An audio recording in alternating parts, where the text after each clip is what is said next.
මේ මොහොතේදී අපට ඉතාමත් කනගාටුදායක ප්‍රවෘත්තියක් ලැබීමෙන් පවතිනවා.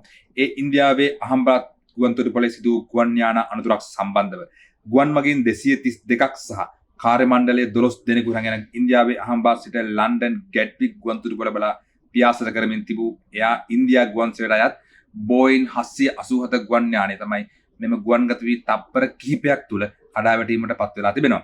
රේඩාර් දත්තවලට අනුව ගුවන් යානය අනතුරට පත්වන විටත් අඩි 625ක් පමණ ඉහළින් පියාසර කරමින් තිබී ඇති බවත් ගුවන් තොටුපළට එපිටින් පිහිටි ජනාවාස සහිත ප්‍රදේශයකට මෙම ගුවන් යානය කඩා වැටී තිබෙනවා. අනතුරටපත් වූ ගුවන් යානය බ්‍රිතාන්‍ය වේලාවෙන් එදින පසුරු 6:25ට පමණ ළඟා වීමට නියමිත තිබුණා. අනතුරින් සිදු වූ ජීවිත හානි පිළිබඳව තවමත් කිසිදු තොරතුරක් නැතත් දැවැන්ත ගලවා ගැනීමේ මෙහෙයුමක් මේ මොහොතම විටත් ඉන්දීය ආරක්ෂකයන් සහ ගලවා ගැනීමේ අංශ මගින් දියත් කරමින් තියෙනවා. කෙසේ වෙතත් අනතුරින් සිදු වූ ජීවිත හානි හෝ වෙනත් හානි සම්බන්ධව මේ දක්වා තොරතුරු අහම්බාත් ගින්වීමේ සහ හදිසි සේවා දෙපාර්තමේන්තුවේ ගින්වීම රට 5කට ප්‍රමාණයක් මේ අවස්ථාවේ අනතුර වූ සිදු ස්ථාන වෙත යොමු කර ඇති බවත් ඉන්දීය මාධ්‍ය වාර්තා කරනවා.